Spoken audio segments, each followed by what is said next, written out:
কোন শত্রু যদি সবসময় ঝগড়া বিবাদ করার জন্য উস্কানি দেয় এবং বাড়ির সামনে এসে জোরে জোরে গালিগালাজ করে, যেন মারামারি করে, এমত অবস্থায় শান্ত থাকা ও পরিস্থিতি মোকাবেলা করার উপায় কি? দুনিয়ার সবচেয়ে কঠিন কাজগুলোর একটা হলো মাথা ঠান্ডা রাখা। কি রাখা?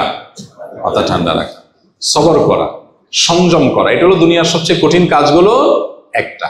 অনেক লম্বা লম্বা ওয়াজ করাও সহজ, কিন্তু জায়গা মতো সবর করা সহজ না। এই যে প্রশ্ন করেছেন, এরকম পরিস্থিতি আমাদের প্রত্যেকের জীবনে কম বেশি আসে। এমন ভাবে খোঁচাখুচি করতেছে, এমন ভাবে আপনাকে খেপায় তুলতেছে, যে সৃষ্টি করার চেষ্টা করতেছে যে টিকে থাকা কঠিন, মেজাজ ঠান্ডা রাখা কঠিন। কিন্তু আপনি সুচিন্তিত ভাবে আমার কি করা উচিত, চুপ থাকা যদি ভালো হয়, সে যত খেপাক আমি চুপ থাকবো। আর যদি রিয়্যাক্ট করতে হয়, যতটুকু করলে আমার জন্য কল্যাণ হবে ততটুকু, বেশি করবো না। এই সিদ্ধান্তটা সহজ সিদ্ধান্ত না, অনেক কঠিন সিদ্ধান্ত। এটা সবাই পারে না। দাড়ি রাখা, টুপি পরা, জুব্বা পরা, এমনকি নামাজ কালাম পড়া, এগুলো যত সহজ, সবর করা এত সহজ না।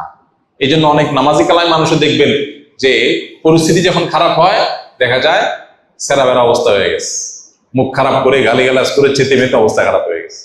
তো এই জন্য সংযম বা আত্মনিয়ন্ত্রণ এটা খুব কঠিন একটা কাজ। ইসলাম আমাদেরকে বারবার এই জিনিসটা শিখিয়েছে, আমাদেরকে নিজেদেরকে কি করতে হবে?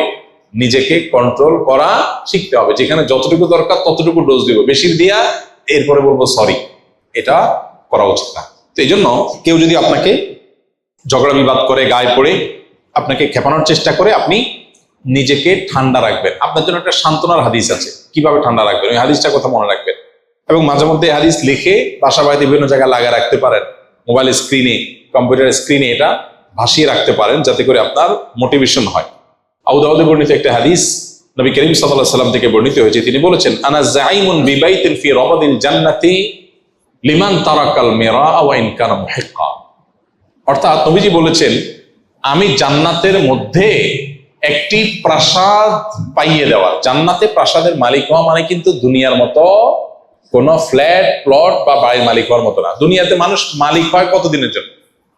আপনি একেবারে দুবাইয়ের পামজমারিতে ফ্ল্যাট কিনলেন, আপনি নিউ ইয়র্কে ফ্ল্যাট কিনলেন, অস্ট্রেলিয়ার সিডনিতে ফ্ল্যাট কিনলেন, খুব সুন্দর সুন্দর জায়গায় দামি ফ্ল্যাট বাড়ি কিনলেন, কতদিন ভোগ করবেন? 50, 60, 70, 80 বছর, ঠিক না বেঠিক? মালিকানা তো এই পর্যন্তই। এরপরে মালিক হবে কে? ছেলে, বউ, অন্য কে। এরপর তো আপনি মালিক না, নাকি? তাহলে দুনিয়ার মালিকানা হলো 60, 70, 80 বছর বয়স পর্যন্ত। তাও তো মানুষ কিনতে কিনতে তো 40-50 বছর হয়ে যায়। এরপরে মরার বাকি থাকে আর 10-20 বছর। 10-20 বছরের জন্য ফ্ল্যাটের মালিক হয়, তাতেই কি ভাবসাব। আর জান্নাতের যদি কেউ ফ্ল্যাট আর অট্টালিকার মালিক হয়, সেটা কতদিনের জন্য হবে? অনন্তকালের জন্য, যার কোনো শেষ নাই, যার কোনো সীমা নাই, কখনো শেষ হবে না। সুবহানাল্লাহ।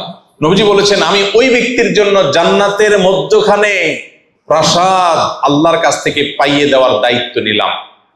আমি গ্যারান্টি দিচ্ছি, আল্লাহর কাছ থেকে আমি তাকে জান্নাত পাইয়ে দিব।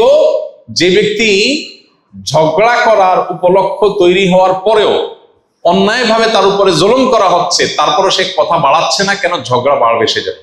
সে নিজেকে নিয়ন্ত্রণ করছে, মুখ বুজে চলে আসছে, কথা বাড়াই নাই, পুরা উল্টা পাল্টা বলতেছে, পুরা অন্যায় করতেছে।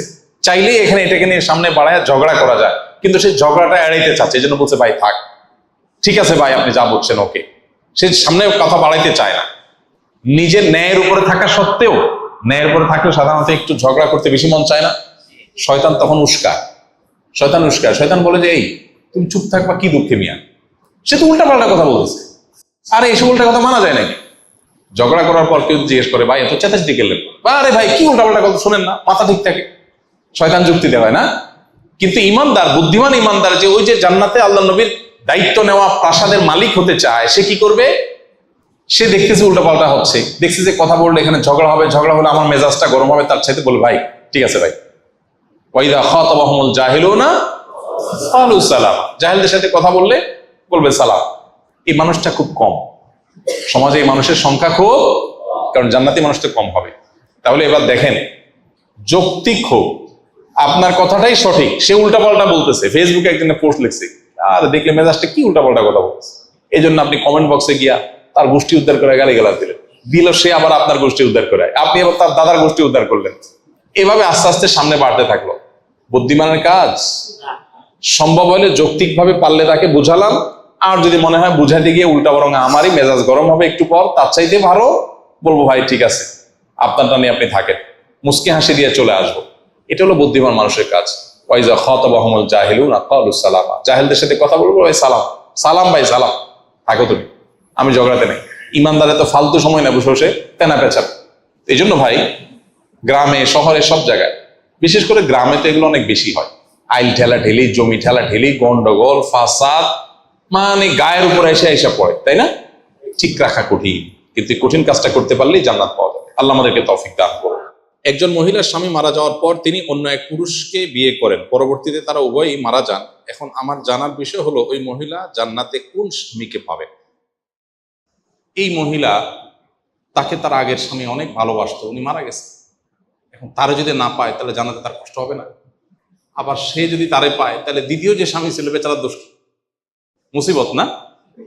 আমরা মানুষ হিসাবে আমাদের সংকীর্ণ দৃষ্টিভঙ্গি বা সীমাবদ্ধ চিন্তার কারণে আমাদের কাছে এই জাতীয় বিষয়গুলো অনেক ডিফিকাল্ট মনে হয়। কিছু কিছু মানুষ প্রশ্ন করার সময় এমন প্রশ্ন করে, হুজুর একটা মাসালা আছে, জটিল মাসালা, কিন্তু হুজুর উনি খুব আদা জল খেয়ে একদম প্রস্তুতি নিয়ে আসছে, উনি আজকে জটিল মাসালা নিয়ে আসছে। ওটা শোনার পরে দেখা যাচ্ছে আমার পাশে থাকা ছাত্রই হেসে দিচ্ছে, যে মাসালার জন্য ওনার কাছে যাওয়া লাগে না, এটা তো আমিই পারি।